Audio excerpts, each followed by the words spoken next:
everyone, and welcome to Talks at Google. My name is Suzette, and I'm incredibly excited to welcome our guests today, Rob Cross and Karen Dillon. So perhaps at some point in your life, you felt exhausted and burnt out, but you couldn't quite put your finger on why. Karen and Rob are here to talk about a quietly invasive force that might be contributing to just that, microstress. In their new book, The Microstress Effect, How Little Things Pile Up and Create Big Problems and What to Do About It, Rob and Karen show us how unregistered microstress weighs us down, damages our physical and emotional health, and contributes to a decline in our well-being. But the great news is that microstress is a solvable problem. The microstress effect illuminates what microstress is, how to identify the microstressors that are affecting your life, and how to craft strategies and structure your life in ways that not only help diminish microstress, but also improve your overall well-being. So let me tell you more about the authors. First, Rob Cross. Rob is the Edward A. Madden Professor of Global Leadership at Babson College and the co-founder and director of the Connected Commons, a consortium of over 150 leading organizations. Reaching thousands of leaders from the front line to the C-suite, Rob's work has identified specific ways to cultivate robust, effective networks at all levels of an organization and at every career stage. He is the author of Beyond Collaboration Overload, How to Work Smarter, Get Ahead, and Restore Your Well-Being. We also have Karen Dillon.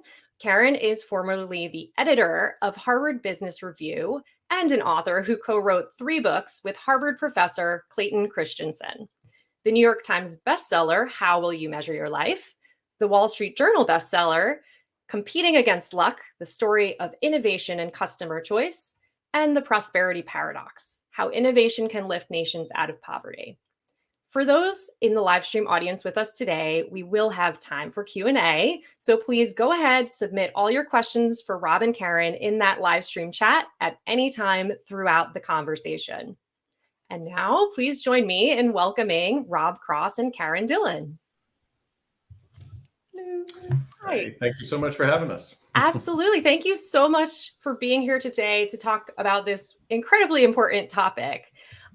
So first off, what inspired you to create this book? Oh, it's a great question. We got interested in microstress in actually kind of a roundabout way, to be honest with you. We didn't start looking for it, I'll say it that way.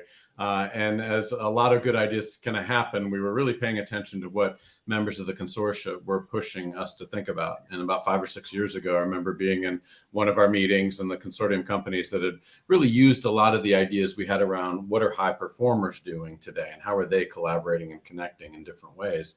They started asking questions around kind of what about people that are thriving or just happy in their work. And I remember very vividly thinking at that time, everybody wants to focus on innovation. Nobody cares about well-being stuff right now. And of course, I followed their lead, and it gave us hundreds and hundreds of interviews and years to get through all those interviews for the book. And it's, come right at a time when burnout's at an all-time high. And we've got really kind of very specific things to say about. So I'll tell you how we got into it. Is the very first interview in this process was a lovely life science executive, fantastic accent. I won't try to mimic for people online here. And we were asking about how relationships play a positive impact in your well-being. And we were focusing very specifically on physical health, how we grow inside and outside of work, how we experience purpose in our lives, and how we get resilience, right? And so I asked her, can you tell me about a time when you were becoming more physically healthy, and what was the role of connections around you? Not what you were doing, but the role of the relationships in your life. And she proceeded to tell a fantastic story. She said, Rob, I was the person in high school that dodged gym and exercise every chance I could, right? I wanted nothing to do with it. And that worked for me up until kind of mid to late 30s, where, my doctor gave me stern warning and said, you're focused on doing things that are good for your health. And so she started walking around a park outside her flat in London. And then she bumped into people that were walking at the same time. And they ended up walking together and doing longer walks. And this story unfolded to where she was telling me, at about 10 years later at this point, that she would plan vacations with her husband where they would run marathons beforehand. right? Oh, And wow. so this is the, self-described couch potato. And so it was one of these stories that you're like amazed at the way in which the connections in her life kept her in a physical activity that redefined who she was, right? And Mm, something to push back on work, created dimensionality in her life that was fantastic. So I'm thinking, if we get hundreds more of these interviews, we have a New York Times bestseller, right? This is done. And just super high energy. And then on a whim, we asked, how did you get in trouble? Like, what got you to this point? Because she's a brilliant woman, motivated, everything else. sure. And it was complete silence. This interview that was going 100 miles a minute just dropped down to nothing. And she looked kind of blank and she said, I don't really know. And she just said, I guess life, in general. And so that was really kind of intriguing. And I said, well, tell us about that. And we started diving into how stress was certainly still existing in kind of disassociated ways, like the war, the economy, or things like that. And certainly some big things. But what was killing her and hundreds of people others was really the accumulation of the small. Right. And so it would Mm, be small moments of stress that were coming through relationships in her professional and personal lives, all of which seem completely easy and things you just get over, just like every single Google employee on this call right now, right? High performers, successful people, you're taught you just get over these things every single time. But what's happened is the volume, velocity, and intensity of these interactions are beyond what we were designed to do at the heart of it, mm. neurologically. And it's wearing us out in different ways. It's more like an anaconda that day to day, week to week, year to year is slowly, literally in some cases, squeezing the life out of us. And so that got us very focused, right? And saying, how do we identify that specific thing that's invisible to us and help people do things about it? Wow. Wow. Well, I'm really glad you had that initial conversation with somebody that inspired that. So let's take a step back. And what is microstress? And why is microstress something we should all know about? So microstress is a word you're not familiar with, probably because I don't think we've had language to describe what we're talking about. It's a word we came to in our research when we began to see the pattern. And so unlike macro stress, which we all know and have language to talk about, microstresses are routine small interactions in your everyday life that cause tiny little stresses, and they're so quick and they're so baked into your life that you really don't recognize even that they're happening, but yet cumulatively they take an enormous toll on you. So they are things that happen just in the course of a normal day, coming to you from your interactions with people that you are close to personally or professionally, that are actually layering stress on minute by minute throughout your day, and they last far longer. The implications are far longer than the actual moment, which you may not even remember in the first place. Mm, wow. So, and you describe microstress in the book as a crisis of well-being, this quietly invasive force that's stealing your life, this is really strong terminology. So why is it important to frame microstress in this way? So what brought us to this conclusion and to that language is actually in part our studies. Like, you do hundreds of interviews like this, 90-minute interviews, very successful people.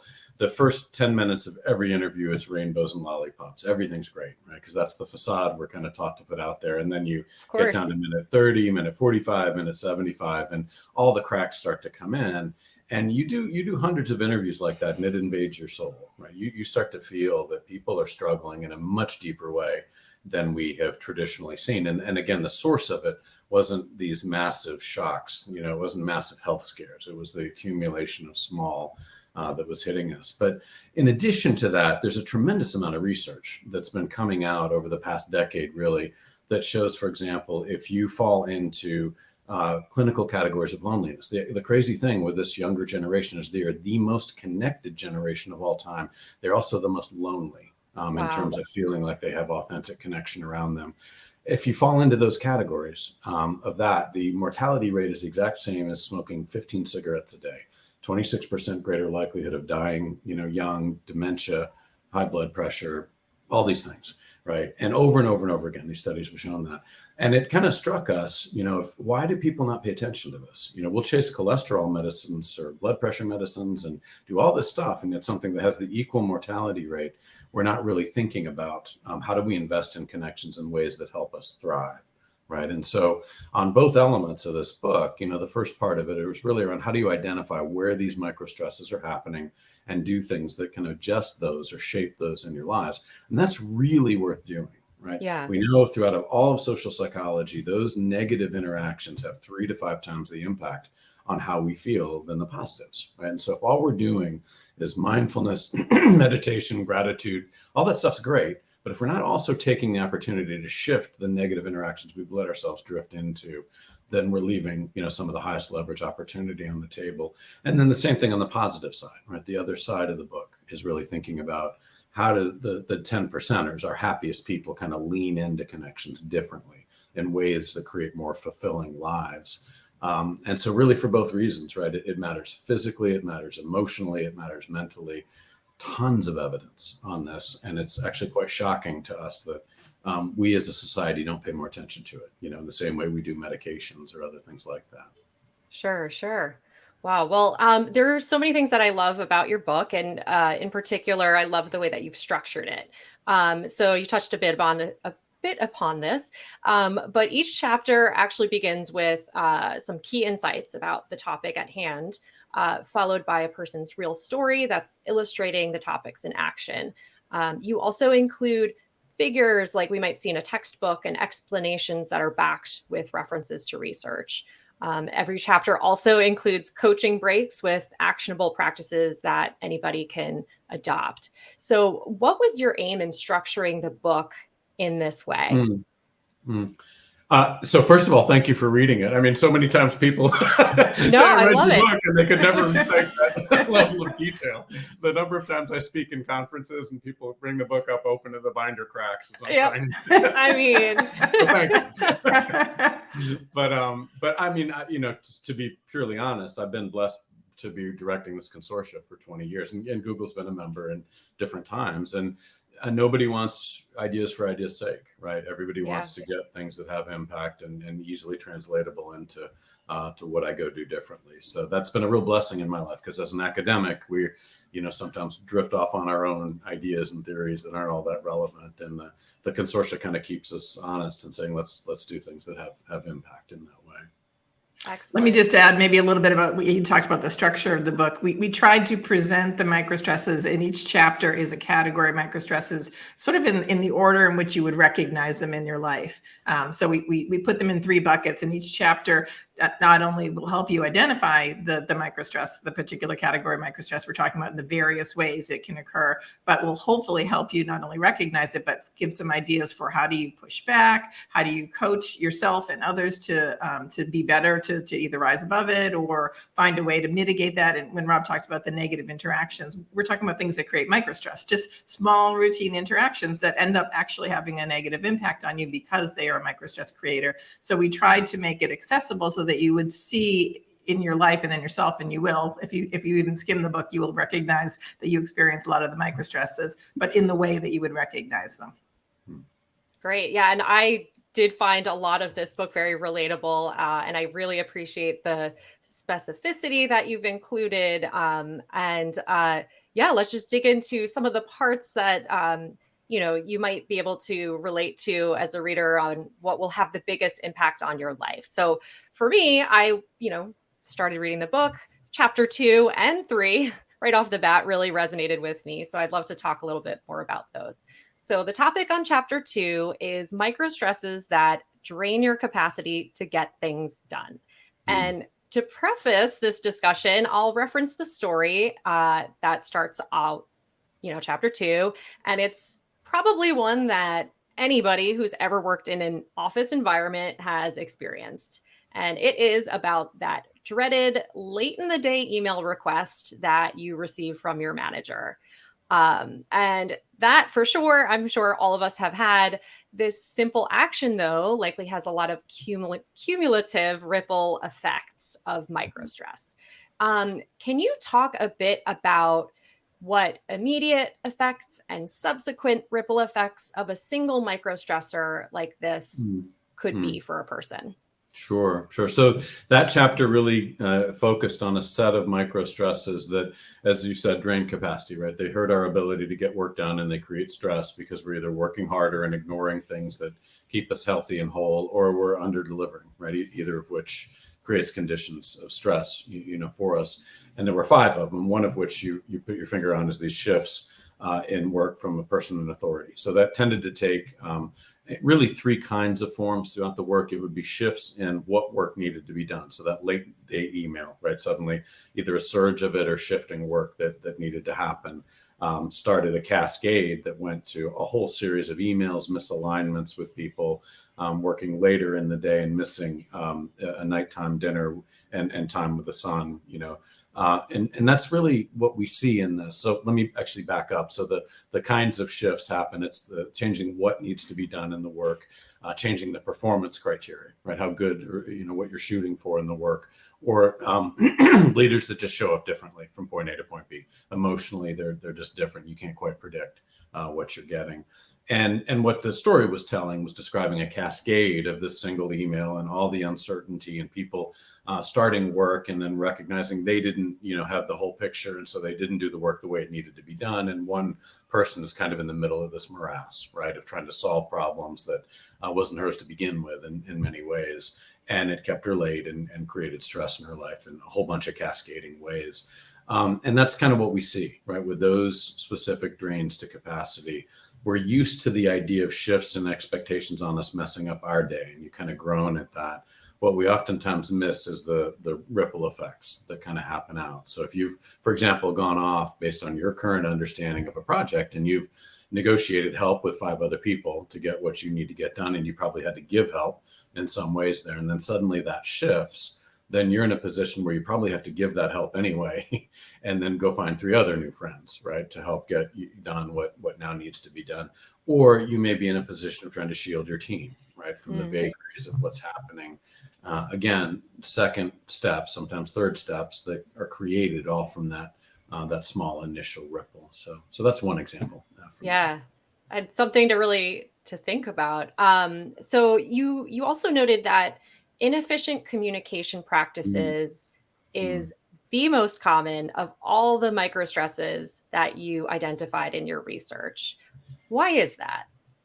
It's the nature of the modern workplace. Let me say it that way. And this is not new, and I know it happens at Google from internal experience there. The collaborative overload is at a really all-time high with you all. It's due to their an inclusive culture, as well as the nature of the work and the nature of the technologies around specifically to you all. But if I go kind of beyond that, really what we've seen is 10 or 15 years now where we've had all these organizational interventions that have pushed work and coordination of work out of the hierarchy into networks, right? It's agile, it's talent marketplaces, it's delayering, earlier it's matrix-based structures, all these things that are delayering the flow of information. And then we've had a lot of the softer things like one firm cultures, right? And all these ideas of how do we take the very best of the enterprise to the market. And then you lay on top of that all the technologies that have come through to make that happen. And most places are working across, typically most people are working across 6 to 9 modalities to get their work done, right? And you think about it and you're like, no way, but it's the team spaces, the instant messaging applications, the video calls, the appreciation space, whatever it is, everyone has different things. So you layer all that together. And what we've really seen is it's not so much that the work has gone up through the pandemic, it's the collaborative footprint around the work that we've really allowed to rise. And most organizations don't have analytics to be able to see that, so they just keep throwing more and more work on people, more and more teams on people without really understanding, what's happening there. So that's been a big deal for us, is to really identify what are the practices that make people more efficient. And we see that the exemplars at that, they tend to be about 18 to 22% more efficient than their peers. So that's almost a day a week that they buy back. We can learn a tremendous amount from. That's not insignificant. Yeah. And like one of the strategies that you talked about on this one too, in addressing communication overload in the book, is a team review of collaboration methods. So why is it important then to bring in other people into this conversation? So collaboration overload is definitely not a problem you solve yourself, right? You can make all the decisions you want about how and when you're going to do email and boundaries you're going to put up in your life. But if nobody respects it, you get pushed back, right, into unproductive tendencies. So that specific tool, we've gotten enormous traction with. It. Very simple, right? You just, in your team, you take a blank piece of paper, draw 2 lines down it. The first column, you list all the modalities, the way that team's collaborating, right? And again, it's going to be meetings, video calls, email, team collaborative space, etc. Second column, you go in and say, here's 3 norms that we want to be positively using this tool versus it using us, right? So if it's email, maybe it's down to bullets. We're only going to use it to confirm agreement. And we're going to stay what we want in the subject line. There's tons of tactics on email that make it more effective. And then the third column, you say, here's what we're going to stop doing to each other. Here's where we're not going to let the tools dictate us. We're actually going to dictate, what goes on. And so maybe it's unnecessary CCing behavior. Maybe it's if you have to write an email after 10 o'clock at night, because that's when your children are in bed, you don't send it then. You send it on a delay. So you're not starting the always on culture. So you do the grid for me like that, maybe an hour of time. And then you take it into your team and spend 30 minutes saying, here's, some norms of how we should probably think about collaborating. What do you think? And everybody reports that people just start laughing at the absurdity of what we do to each other, with the unnecessary CCing, the ridiculously long. When you actually write it down. Yeah. Right. And all these things are not huge, but in aggregate, they're buying back, 8-10% of people's time by virtue of everybody getting on the same page. And that's really at the heart of it. What I see over and over and again in this is it's not so much the technologies that are killing us or even meetings, right? It's the culture of use that we allow to persist and develop around them. And you want to be proactive in kind of making them tools to get our work done versus falling in service of them in a lot of places, though. That's great. I love that. And so chapter 3, another favorite of mine, you devote this chapter to the topic of why others drain your energy and how professional interactions can create emotional burnout.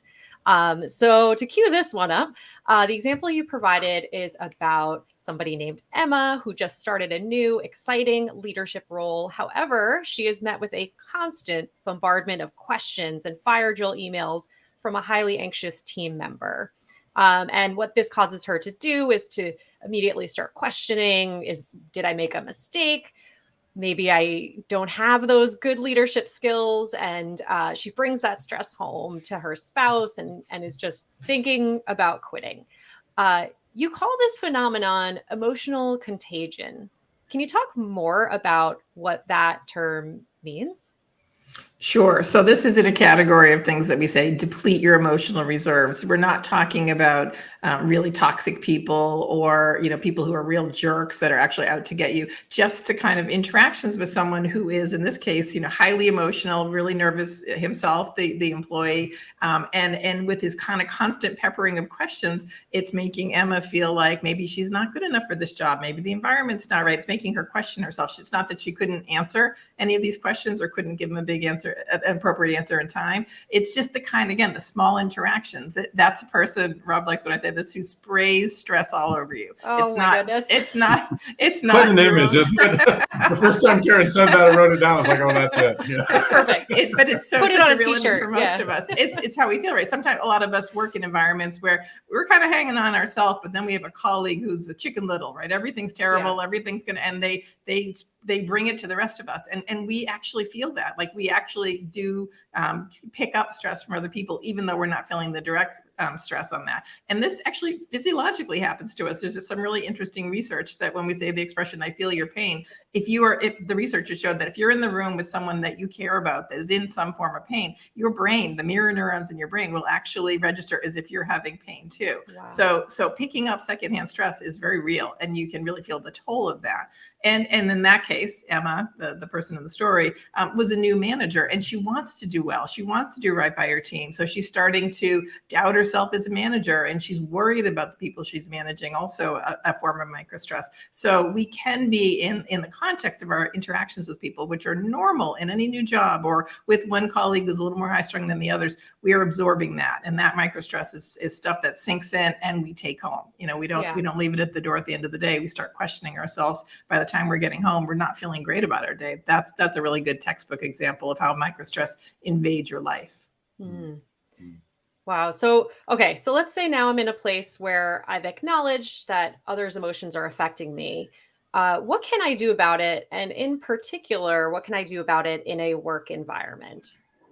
Well, communications, it goes a really long way in this way too. So first of all, you could in this case, if you were Emma, you could actually just figure out a way to communicate with that person differently. Can we sit down for half an hour every Thursday? Let's just go over your concerns, or let me just explain to you what I'm trying to do. It's probably a lack of time and communication that's leading to the microstress on both sides. So being more transparent about that is a start.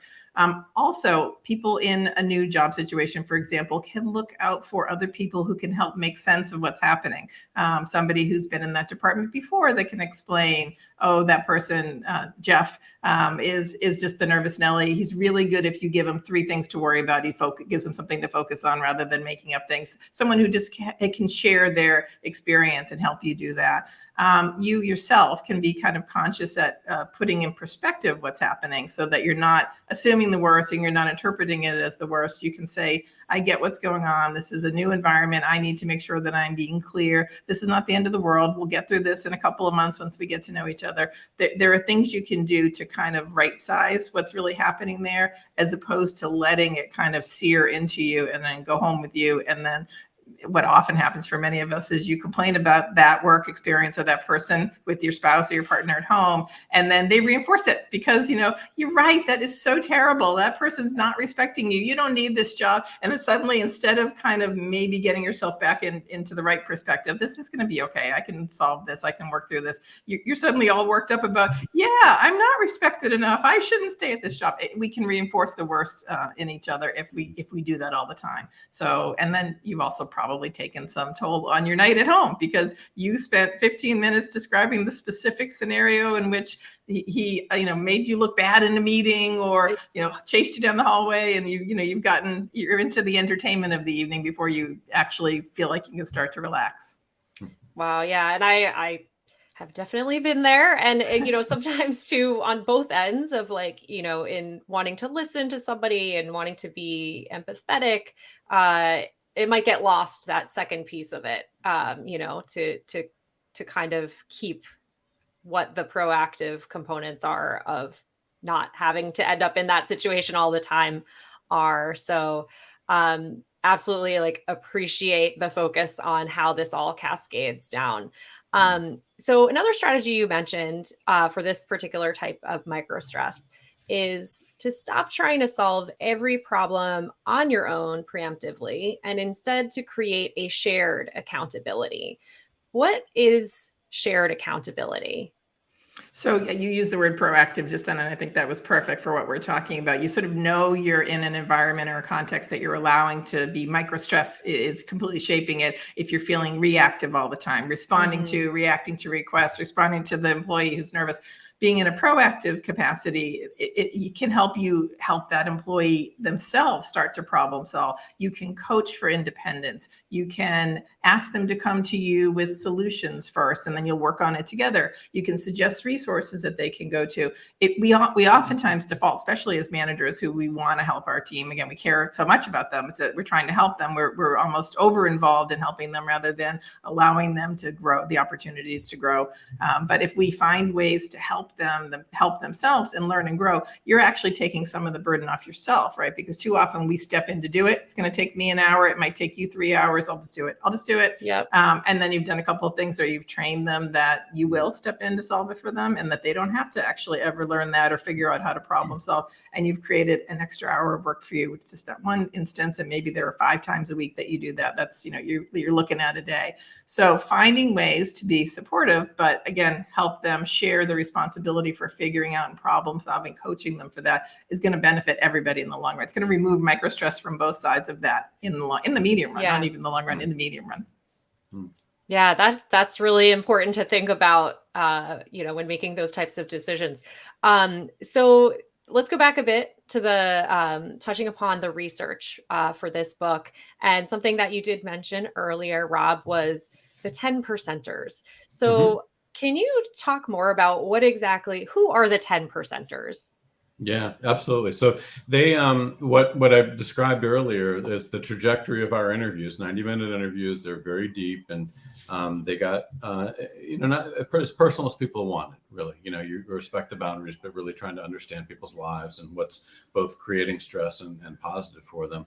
And about 90% of them went from, a point of rainbows and lollipops to, down to a spiral that just wasn't Yeah. good. A lot of cracks in life. And a lot of them, were really portraying a life that they were living, a huge proportion, where they weren't making decisions on how to excel anymore. They were making decisions on which balls not to drop. And that meant at work and at home. And it was just not good, and troubling in many ways. And some people actually choked up, at different points in the interviews. But what was amazing is about 10% didn't, right? So they tended to stay on this higher plane. And of course, you got super interested, right? And what were they doing that was enabling them to both be really successful from a performance standpoint? We didn't talk to anybody unless they were coming from great organizations and they were the top performers there, 5 successful women, 5 successful men. And so they were doing that they were still living a life that was fulfilling, right, to them in different ways. And we got very focused, right, on what are their strategies? What have they kind of learned about how to navigate this all that seems to be eluding the larger population? Great. So what does someone w's successfully dealing with microstress do that I'm going to pause and see if you're interested. And so, one of the biggest things that we saw in there is they were, number one, they were very good at being proactive versus reactive. Right? Okay. And part of the problem for all of us, I think it's actually amazing. The more you think about it, we have more ability to shape what we do and who we do it with than certainly our ancestors have, and than probably any people in the history of time. We don't worry about the rain to eat anymore. I mean, it's just crazy how much latitude we have in our lives, yet we give it away very quickly. We fall into reactive postures. And you would find that these people were much better about shaping the interactions, right, that were draining them, being aware of that and kind of removing some of those. And again, that's super valuable, right, because it has 3 to 5 times the impact. And the really important thing about microstresses is it's not always toxic stuff, right? It's actually people we love and care deeply about it that also create stress for us. The issue that we were really honing in on is that these stresses, because they come at us through connections in our lives, they're more impactful than disassociated stress, like stuff on the news, right? Sure. If I am irritated with somebody and it comes at me, it spikes me a little higher, right? Or if I love somebody and I'm worried about them and it comes at me, that spikes me even higher at the end of the day. And so they were better at shaping those interactions. And then one other thought that really consistently showed out is that they tended to have at least 2 and usually 3 groups they were an authentic part of outside of their profession and direct family, right? And so what those groups did is that they tended to create dimensionality in their lives, and they actually help people rise above the minutia, and kind of see it from a different perspective, if you will. So to give you, an example, one of our favorite interviews was a very successful tech executive coming out of Stanford. She'd been a runner, through Stanford cross country, and then had just persisted in running as something that identified her up until probably mid 40s, roughly, when I was interviewing. She's a rock star, right? Very well-known organization, super successful. And what she told me is that she'd gone through this whole stretch of her life and saying, if I don't get a personal best in my 10K or marathon each year, it was a bad year for running, right? And that's like a losing recipe, right? At the end of the day, as age kind of takes hold. And she said she woke up one day and said, that's somebody else's idea of fun. That's society's definition of what good is that I've fallen into. And really what I want to be doing is running with my daughter, her best friend, and a parent in that neighborhood. And it evolved into a group of people that were running together. Right. And so what she was doing, and this is something everybody can do, right? She took the same activity she was doing, right, running, and just said, not how do I do it for somebody else's idea of fun, but how do I use that activity in a way that pulls me into some interactions that I find very meaningful, right? And so for her, it was community and family.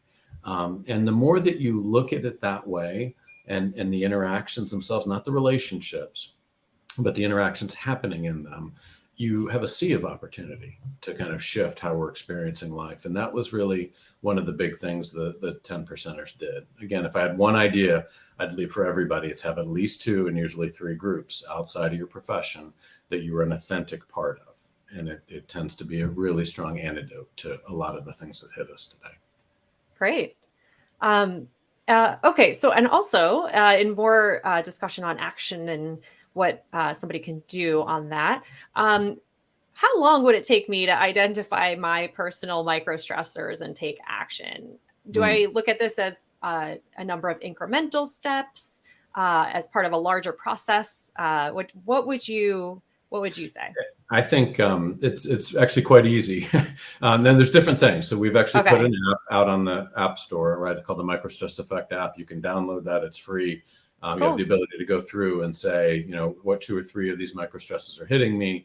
It creates a report for you. It gives you little nudges, to think about. So that's a very, very easy thing to do, right? And actually get a few ideas and reminders in your life. And we're converting that as well into a team level tool to kind of think about how do we shift team interactions. But chapter 5 in the book, it walks through a table, right? That was kind of a summary of the ideas where you have the microstresses down the first column and then the sources of those microstresses across the top, right? So it can be colleagues, leader, client or stakeholder, loved ones, et cetera, right? That are creating the stress for us. And what we ask people to do in all sorts of programs is go through that 3 times for us. One is go through the first time and say, where do you have 3 or 4 of these microstresses that are systemic enough in your life that you should be doing something about it, right?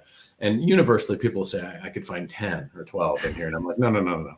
Because if it's everything, it's nothing, right? But if you get down Sure. to Yeah. 3 or 4 and things that you could actually change the interaction or distance yourself, create space between those interactions, have that interaction in a group versus alone, and that'll change the tenor of it.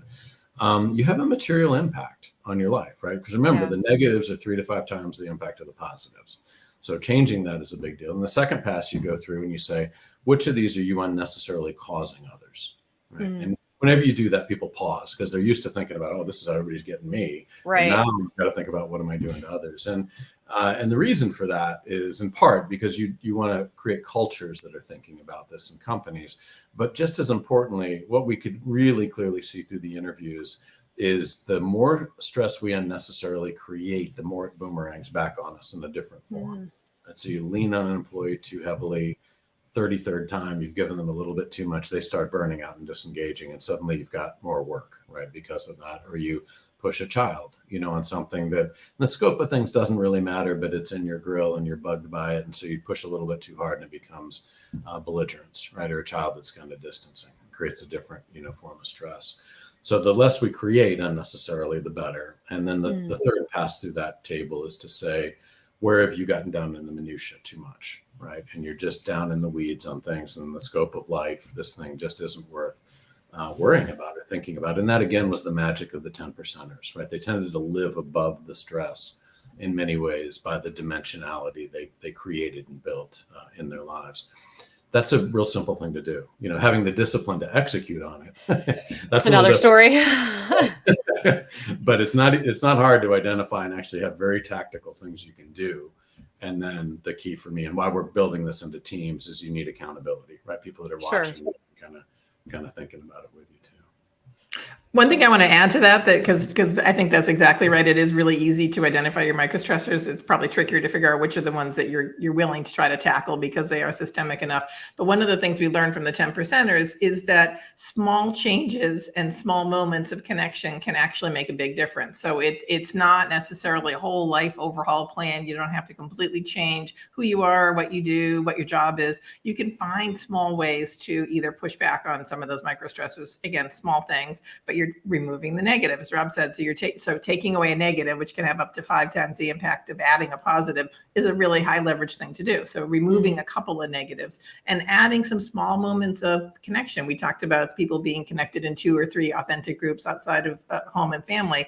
It doesn't have to be that you completely change your life and start devoting yourself to training for a marathon or hiking the Himalayas or raising money for charity. It can be in small ways too. We found some of our 10 percenters were just really good at finding purpose, for example, throughout the day, finding someone to mentor or even structuring a project. Rob talked about that earlier, structuring a project. So there's some meaning for you. Maybe you're mentoring someone, or maybe you're finding a way to connect with people in different parts of the company. In small changes, positive and removing negatives, it can actually make a really big difference. So it doesn't have to be an overwhelming life overhaul. It could be a series of small steps. That is really great news to hear. And before we open up the floor to an audience question or two, I would love to ask, what do you hope people take away from reading this book? Oh my God, I'll go first, I guess. For me, Rob and I both, as we were working on this book, the research started before the pandemic. We were working on it during the pandemic.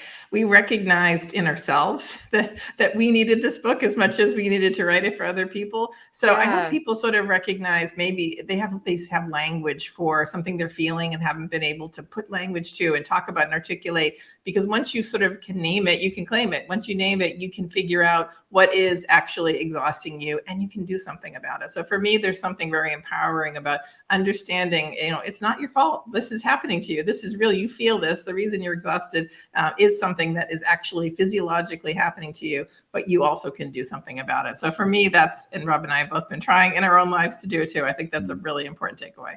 Yeah. Awesome. Yeah. I think for me, it's very heavily focused on that dimensionality idea. And for me, watching kind of the people that seem to be really doing better in life, having at least 2 and usually 3, I keep saying that because I'm hoping people buy into it and believe that just changes how we're living today. We're so interconnected, so overwhelmed as a product of all those things I mentioned earlier, that we're not going to be able to combat the stresses. We can isolate out a couple and deal with them, and that can have a material impact. But there's no end in sight right now to these things that are coming at us. And so finding ways to put structure back into your life and really focus on that as one antidote, I think is one of the most important lessons that I took away, both in, as Karen said, personally, as well as watching other people take action on these ideas. Awesome. All right, let's see. I think we have time for an audience question. Let's pull some up. All right, so from Farah, what was the most surprising discovery when writing the book? So I'll make one thought. It's hard to get down to one surprising one, or a few. But one of the things that was important to us in understanding was how resilience was built for people, right? Mm-hmm. And so we were very much taught that resilience is something we own, in society, right? We have grit, we have fortitude, we're leaning in, all the books that have been written about this and about what we do as if we own resilience. And what Karen and I got focused in as the research evolved is how is resilience actually a product of the connections in our lives?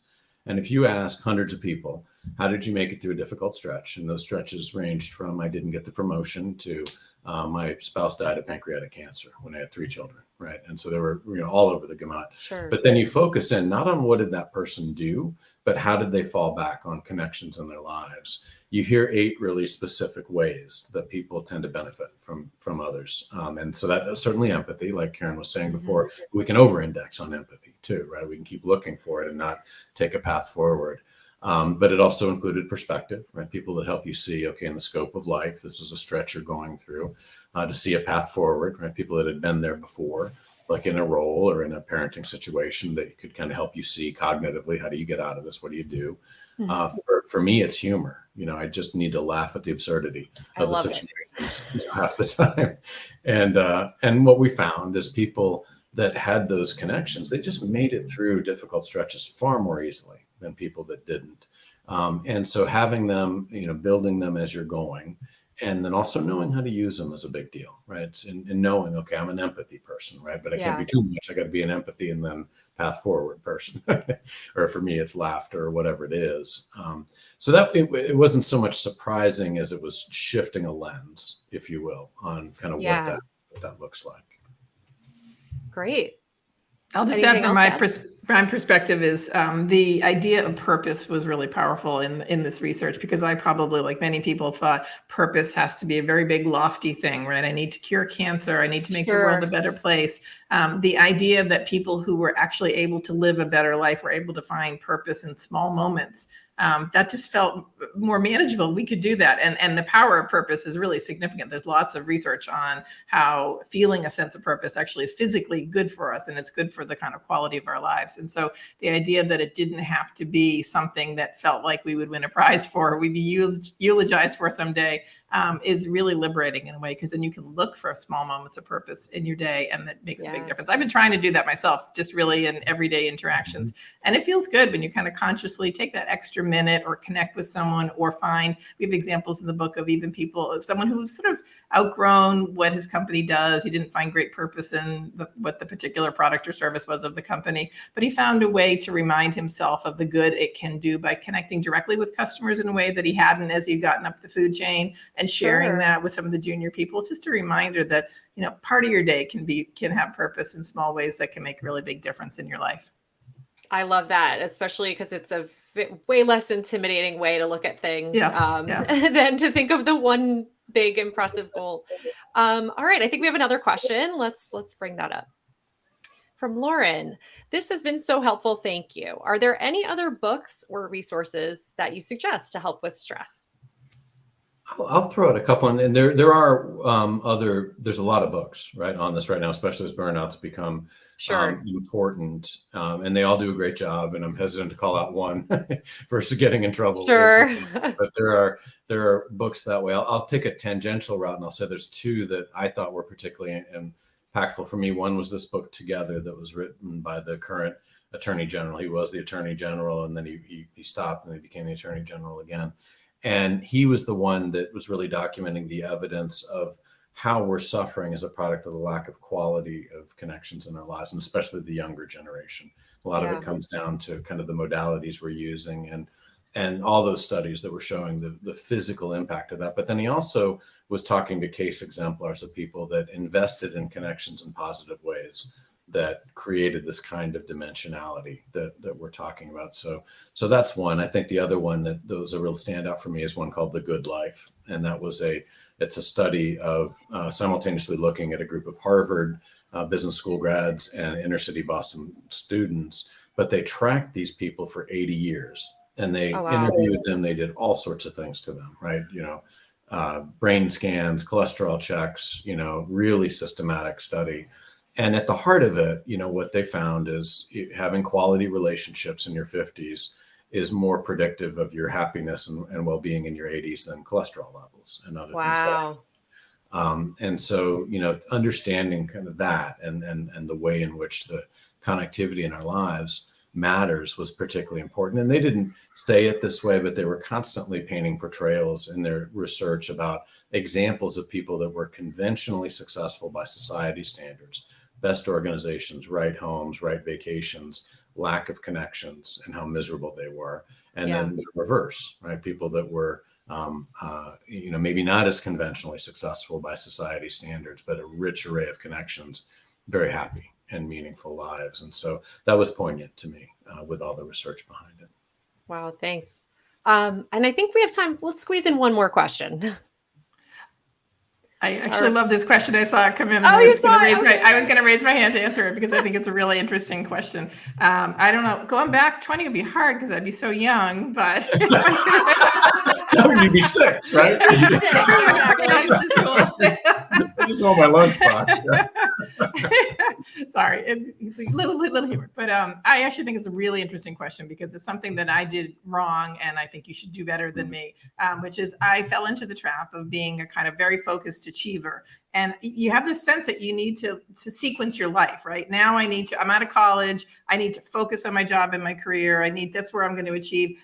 I still remember in my 20s, I had a really high pressure job in New York and my family lived in Boston. And I wouldn't even make plans to go home for birthdays or anything until Friday night when I knew if I was going to be okay work-wise. It was sort of like my lower priority. And it was under my sense that my family will understand. Like they know they want me to be successful. So what happens is, and we chronicle this in the book too, with each successive decade, you sort of let things fall by the wayside that are really an important part of who you are. It's the 2 to 3 authentic groups, as Rob talked about. It's friendships outside of your family, and you get more and more unidimensional. So it's work and family, and that's very, consuming. And of course, for lots of good reasons, that's why you spend most of your time and focus on that. But that eventually is going to make you one-dimensional, so that the importance of both of those things, anything going wrong can really throw you off. And by the time you get to, say, your 50s, you're empty, your nest is empty, and you focus exclusively on your work for such a long time that you may find that there isn't that kind of other dimension to your life that's really important. So the advice I would give myself 20 years ago is really make the time to make sure that the best you, the you who likes painting or running and is a good friend and is connected to other people, and you make time for choir practice or whatever it is for you, don't drop that stuff. Find a way to bake it into your life, because life's going to push against you doing that. But that, we know from what Rob just talked about, from our research and from the research that he mentioned, is going to play a really important role in your physical well-being for the rest of your life, and with your emotional well-being for the rest of your life. So don't sequence your life. You have to multitask it in a good way all the way through. That is a fantastic piece of advice to wrap on. So thank you so much, Rob and Karen, for being here to share all about your book. There are definitely so many enlightening and actionable strategies that you present, and I will for sure be recommending it to friends and colleagues. So once again, for everyone, the book is called The Microstress Effect: How Little Things Pile Up and Create Big Problems and What to Do About It. And you can pick up your copy everywhere that books are sold. Thank you again so much, Rob and Karen. It's been a pleasure. Thank you, Suzette. Thanks. Thank you.